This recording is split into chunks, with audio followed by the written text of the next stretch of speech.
So బేసికల్గా మేము trip plan చేసినాం ఈరోజు హ్యూస్టన్కి వెళ్దామని. సో ఇంతకుముందు ఆస్టిన్కి వెళ్ళాం, ఇప్పుడు హ్యూస్టన్కి వెళ్తున్నాం.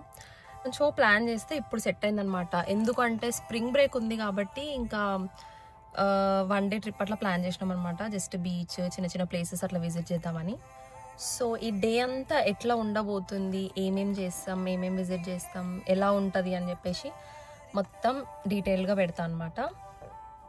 ఏం చెప్తున్నా, హ్యూస్టన్ అందరికీ ఐడియా ఉండే ఉంటుంది టెక్సస్లో ఉన్న వాళ్ళకి ఆబ్వియస్గా.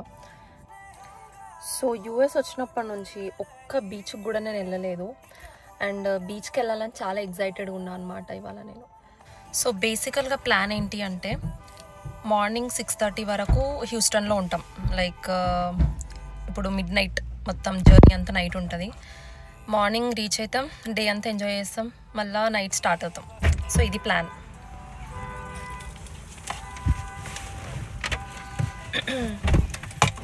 And she my friend Sahiti. ఇంకో ఫ్రెండ్ ఉంది. యా, సో మేమందరం కలిసి కొంచెం స్ప్రింగ్ బ్రేక్ కాబట్టి పోతున్నాం. ఇక సెమిస్టర్ స్టార్ట్ అయితే ఆబ్వియస్గా ఎవరు బిజీలో వాళ్ళు ఉంటారు. నవ్వకు.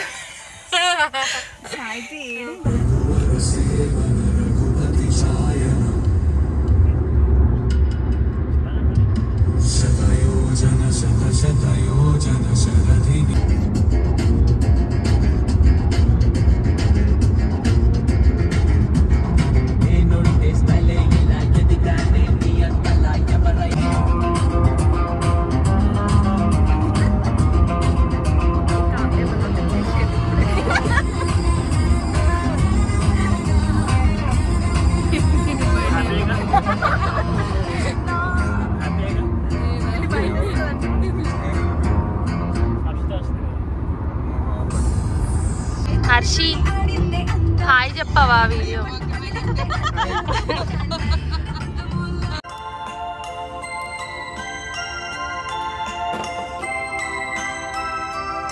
అసలు ఎప్పుడెప్పుడు పోతామా అని ఉంది లిటరల్గా. 4 hours అని చెప్పి 5 hours అవుతుంది. నేనున్న ప్లేస్ నుండి హ్యూస్టన్కి నియర్లీ 5 hours. నిద్ర లేదు, ఏం లేదు, పిచ్చిలేస్తుంది. సో లిటరలీ టైం ఎంత అవుతుందంటే 6:40 అవుతుంది. సో ఇది స్టార్ స్టాప్ అనే గ్యాస్ స్టేషన్.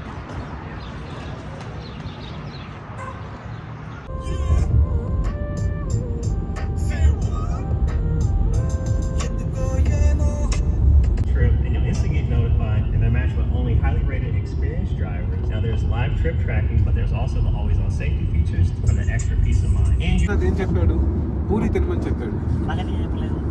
నాకు చెప్పాడు. తర్వాత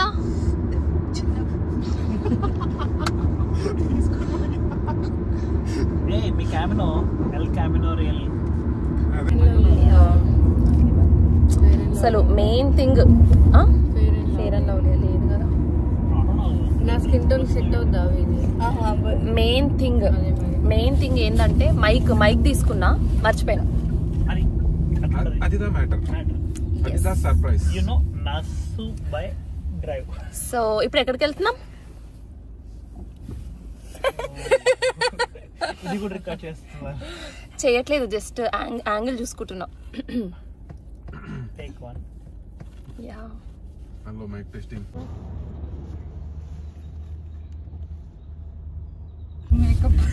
సో నెక్స్ట్ టైం మీరు హ్యూస్టన్ రావాలనుకుంటే ఒక మంచి ప్లాన్ తో రావాలి. ఓకే, మాలాగా లైక్ ర్యాండమ్గా వచ్చేస్తే లూప్ లోనే తిరుగుతాం అనమాట.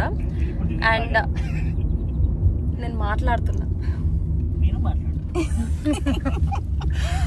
ఓకే ఫైన్, మాట్లాడు. Está bien todo. Bhargav. Un poquito amigo. No. Yeah, so అదన్నమాట భార్గవ్ కథ. ఇప్పుడు మేము ఎక్కడికి వచ్చినామంటే NASA space center. Pay your parking by 400. NASA space సెంటర్కి వచ్చేసినాం. భయ్యా పార్కింగ్ బై. ఫైనల్గా వచ్చేసిన. యాక్చువల్గా నాకు చాలా ఇంట్రెస్ట్ అనమాట ఆస్ట్రానమీ, స్పేస్ గురించి తెలుసుకోవాలని. అండ్ ఇదేంటంటే జర్నీ విత్ టామ్ హ్యాంకిన్స్. సో లోపల ఎట్లుంటుందో మనం చూద్దాం. అసలు నేను ఫస్ట్ టైం ఇక్కడ రావడం. సో మీరు ఇది ఎంట్రన్స్, మెయిన్ ఎంట్రన్స్. ఇక్కడనే అన్ని మనకి పార్కింగ్ లాట్స్ ఉంటాయి అనమాట. బై మిస్టేక్ లో మీరు వెనకకి వెళ్తే అవి ఆథరైజ్డ్ పార్కింగ్ లాట్స్ అనమాట, అక్కడికి వెళ్ళొద్దు. సో ఎవరైనా వచ్చేసి ఉంటే ఎంట్రన్స్ ముందే మనం పార్క్ చేసుకోవచ్చు. And I'm really very excited. So బేసికల్గా టికెట్స్ మనం అక్కడే బుక్ చేసేసుకోవచ్చు అనమాట. ఒకవేళ మెంబర్షిప్ ఉంటే అక్కడ ఒక స్కానర్ ఉంటుంది, దాన్ని స్కాన్ చేస్తే మనకి తక్కువ పడే ఛాన్స్ ఉంటుంది. అండ్ చిన్నపిల్లలకి అయితే $30 అండ్ అడల్ట్స్కి అయితే లైక్ $45 to $43 అలా అవుతుంది అనమాట పర్ పర్సన్. సో బాక్స్ ఆఫీస్లో టికెట్ బుక్ చేయడం కన్నా ఆన్లైన్లో టికెట్ బుక్ చేస్తే మనకి $5 తక్కువ పడుతుంది అనమాట. సో మేము 5 మెంబర్స్ టికెట్ బుక్ చేసుకొని ఇంకా లోపలికి వెళ్ళిపోయాము. సో ఎంట్రీ అయిన ప్రతి బ్యాచ్ని వాళ్ళు ఫొటోస్ తీస్తారనమాట. ఫొటోస్ తీసిన తర్వాత ఒక కార్డ్ ఇస్తారు. ఆ కార్డ్లో స్కానర్ ఉంటుంది, స్కాన్ చేస్తే మన ఫొటోస్ డౌన్లోడ్ చేయొచ్చు. అండ్ దానికి కూడా మనం సపరేట్గా మనీ పే చేయాలి. సో లోపలికి ఎంటర్ కాగానే లైక్ మెయిన్ అట్రాక్షన్స్ ఏంటి అంటే like mission control centre, astronaut training facility, rocket park, tour experience, space suits ఇవన్నీ ఉంటాయన్నమాట. సో మేము ఒక్కొక్కటి వెళ్ళాము, బట్ స్పేస్ సూట్స్ మాకు ఎక్కడ కనిపించలేదు. సో మేము అది ఎక్స్పీరియన్స్ చేయలేము.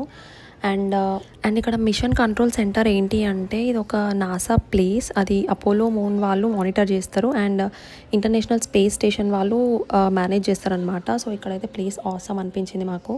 సో ఇక్కడ మనము ఆస్ట్రోనాట్ ట్రైనింగ్ ఫెసిలిటీని చూడొచ్చు అనమాట. లైక్ ఎలా అంటే international space station and training areas అనేది ఆస్ట్రోనాట్స్కి రియల్ స్పేస్ మిషన్స్కి ఇట్లా ట్రైనింగ్ ఇస్తారనమాట. లైక్ సో ఈ హ్యూస్టన్ స్పేస్ సెంటర్ అనేది ఒక ఎడ్యుకేషనల్ మ్యూజియమే కాకుండా it's also a working space facility అనమాట. అండ్ ఇది ఒక మోస్ట్ విజిటెడ్ అట్రాక్షన్స్. అండ్ ఎలా అంటే లైక్ ఎవరైనా విజిట్ చేయొచ్చు, లైక్ స్కూల్ పిల్లల నుండి కాలేజ్ స్టూడెంట్స్ వరకు ఎవరైనా విజిట్ చేయొచ్చు.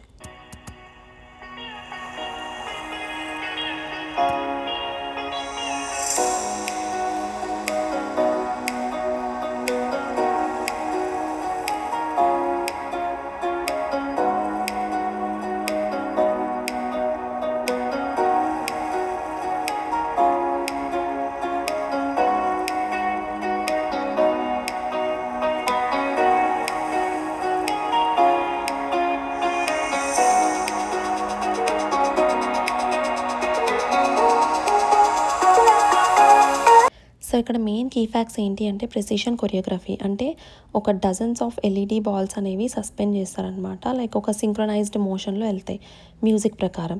సో ఇది ఒక ఫెస్టివ్ మ్యూజిక్ లాగా అనమాట. నెక్స్ట్ ఏంటంటే టెక్నికల్ మార్వెల్. సో ఇది ఏంటంటే లైక్ అడ్వాన్స్డ్ LED టెక్నాలజీతోని వర్క్ అవుతాయి అనమాట, లైక్ కంప్యూటర్ ప్రోగ్రామింగ్తోని. అండ్ నెక్స్ట్ ఏంటంటే VR and motion simulator experience అనమాట. అండ్ ఇది ఒక రైడ్ అనమాట. ఇది ఒక పవర్ఫుల్ హైడ్రాలిక్ థియేటర్ సిస్టమ్ లాంటిది. అండ్ కెపాసిటీ వచ్చేసి మ్యాక్సిమం 20 persons ఎక్కొచ్చు ఒక సెషన్లో. And $8 per person. And next virtual reality space walk experience కూడా ఉంది, కానీ అది మేము అంత ఎక్స్పీరియన్స్ చేయలేదు. అండ్ అది కూడా like per person $8 to $10 per person అవుతుంది.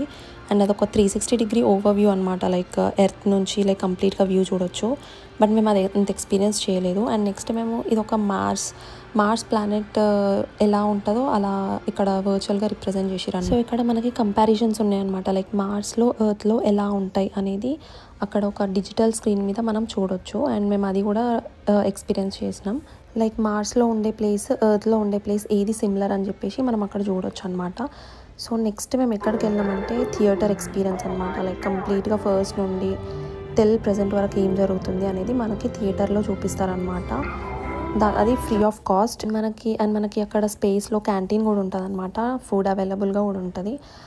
సో నెక్స్ట్ మేము ఎక్కడికి వెళ్ళామంటే నాసా ట్రాంప్టర్. ఇది ఒక సిగ్నేచర్ ఎక్స్పీరియన్స్ అనమాట స్పేస్ సెంటర్ హ్యూస్టన్లో. అండ్ ఇది ఒక ఓపెన్ ఎయిర్ టూర్, లైక్ మొత్తం కంప్లీట్గా చూపిస్తారు లైక్ ఏంటి అనేది. సో ఈ టూర్ హైలైట్స్ ఏంటి అంటే historic mission control centre, astronaut training facility, అది బిల్డింగ్ 9లో ఉంటుంది. అండ్ రాకెట్ పార్క్ కూడా ఉంటుంది. సో ఇవనేది మెయిన్ థింగ్స్ అనమాట టూర్లో. సో మేము వెళ్ళే ఆ వెహికల్లో ఒక టూర్ గైడ్ ఉంటుంది అనమాట. తను మొత్తం ఎక్స్ప్లెయిన్ చేస్తుంది, లైక్ టూర్ ఎలా ఉంటుంది, ఏంటి, ఏ బిల్డింగ్ని విజిట్ చేస్తాం అనేది ప్రతి ఒక్కటి ఎక్స్ప్లెయిన్ చేస్తూ ఉంటుంది అనమాట. సో మేము అందులో ఫస్ట్ వెళ్ళింది Saturn V రాకెట్ అనమాట హ్యూస్టన్లో. అసలు Saturn V రాకెట్ అంటే ఏంటి అంటే ఒక largest and most powerful rocket అనమాట. ఎప్పుడు నాసా వాళ్ళు యూజ్ చేశారు ఏ టైంలో అంటే అపోలో ఇంకా స్కైలాబ్ ప్రోగ్రామ్స్ టైంలో, లైక్ బిట్వీన్ 1967 and 1973 టైంలో. అండ్ ఆ రాకెట్ అనేది అదొక స్పేస్ సెంటర్లో ఒక పార్ట్ అనమాట. సో మన హోల్ వరల్డ్లో ఇలాంటి రాకెట్స్ ఓన్లీ 3 మాత్రమే ఉన్నాయి. అంటే సాటర్న్ 5 రాకెట్స్ అనేవి 3 ఉన్నాయన్నమాట. సో దానికి చాలా హిస్టారికల్ ఇంపార్టెన్స్ ఉంది.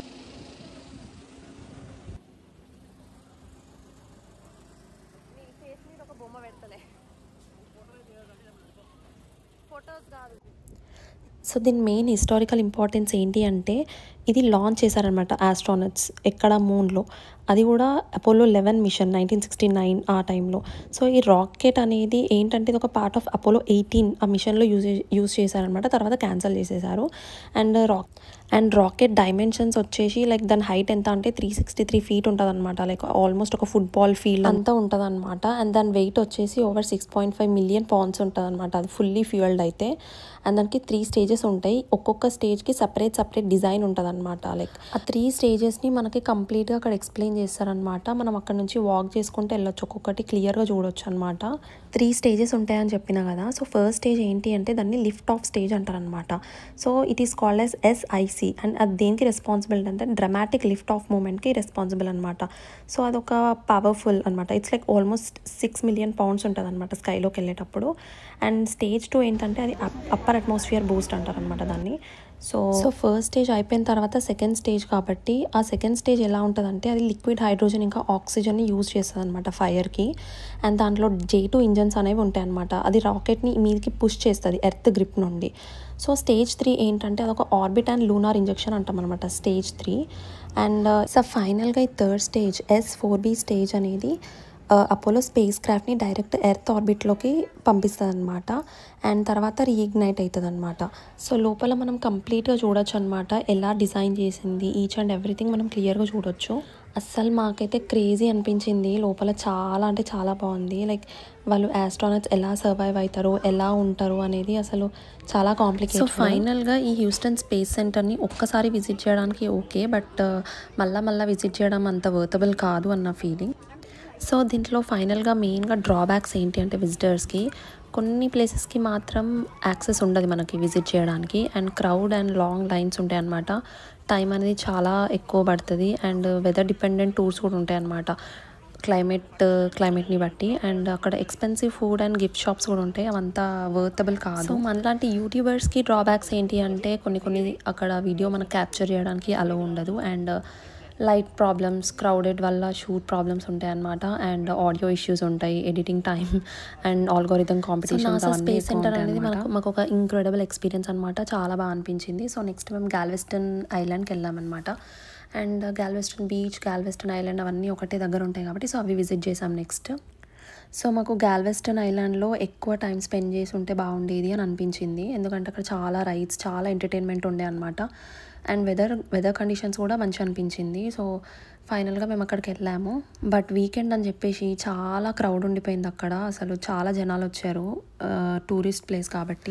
సో గాల్వెస్టన్ ఐలాండ్లో మనకి చాలా రైడ్స్ ఉంటాయి అన్నమాట. సో ఎంతో ఎక్సైటెడ్గా వెళ్ళినాము. అందరం అక్కడ వెళ్ళంగానే ఎంట్రన్స్ టికెట్ తీసుకున్నాం అనమాట. Like per person $30.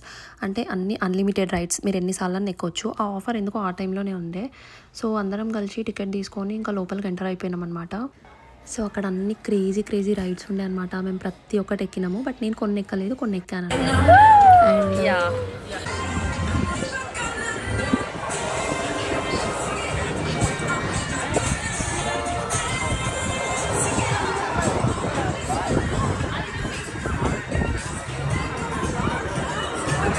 సో బేసికల్గా గాల్వెస్టన్ హిస్టారికల్ రైడ్స్కి అయితే వచ్చేసినాము. Per person $30. Like unlimited rides అనమాట. ఎన్నిసార్లు అయినా ఎక్కొచ్చు మనం. సో నాకు అన్ని రైడ్స్ ఎక్కడానికి ప్రాబ్లం లేదు, కానీ ఇది ఒక్కటి చూడండి, ఆకాశంలో ఉంది ఎక్కడో. లిటరల్గా అది ఒక్కటి నేను ఎక్కలేకపోతున్నాను. ఫ్రెండ్స్ అందరు ఎక్కుతున్నారు. ఇప్పుడు ఆ రైడ్ ఎట్లుంటుందో నేను మీకు చూపిస్తా, ఒకసారి చూడండి. ఆ సన్నగా ఉన్నాయి వైర్స్, అవి ఎక్కడ తెగిపోయి పడిపోతాయా అని చాలా భయం వేసింది నాకు లిటరల్గా. ఇంకా పైనకి వెళ్తే మొత్తం తింపుతూనే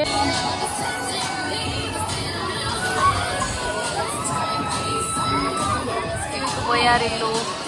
అయ్యో ఏం కనిపించట్లేదా?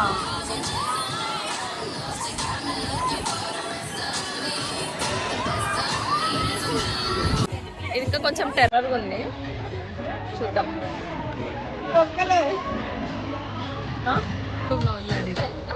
సెల్ఫ్ మోటివేషన్ ఎందుకన్నా అంటే చిన్న పిల్లలు ఎక్కుతున్నారు, నేను ఎక్కనా. అర్షి ఎక్కడ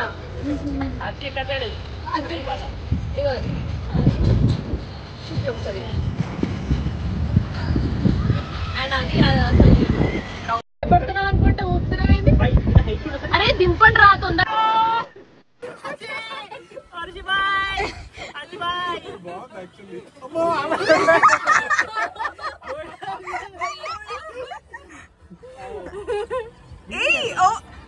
ఐస్ ఓపెన్ చేసుకోండి.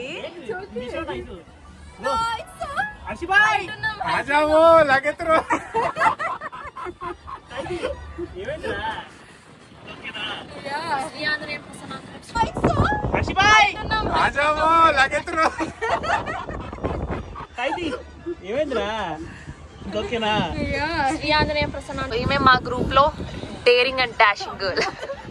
అగో ఆ ఆకాశంలో కనిపిస్తలేదు చూడు, అది ఎక్కింది. అండ్ యా నెక్స్ట్ ఈ అబ్బాయి యా హర్షి ఫారెన్ బాయ్.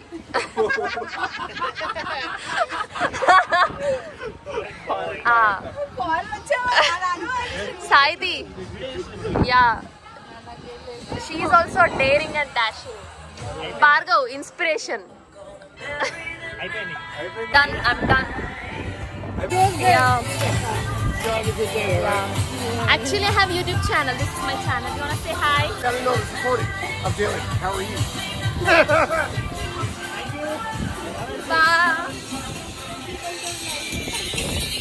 ఇప్పుడు అన్నిటికంటే చాలా టెర్రర్ రైడ్ ఎక్కబోతున్నాం అనమాట. That is nothing but roller coaster. బాప్రే,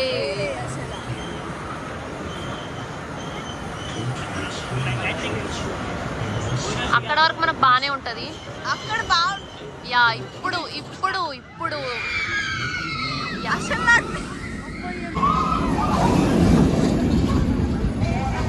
బాప్రే. Anusha she's my friend. అనుషతో రోలర్ కోస్టర్ ఎక్కిన తర్వాత ఇప్పుడు ఎక్కుతున్నా నా ఫ్రెండ్స్తో. ఐ హోప్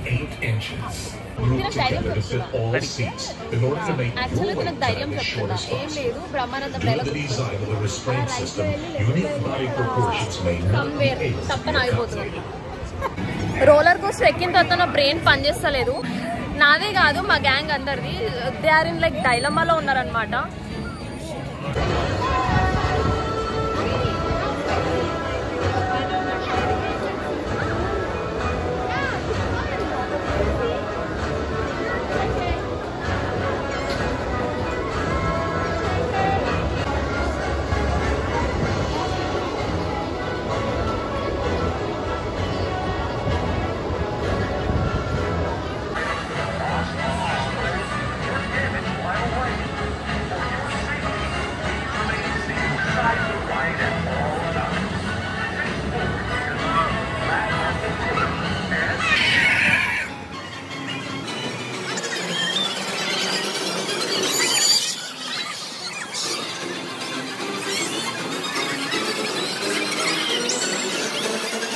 ఫైనల్గా గ్యాల్వెస్టన్ బీచ్కి వచ్చేసిన. ఇదే last place and I'm done with today's activities.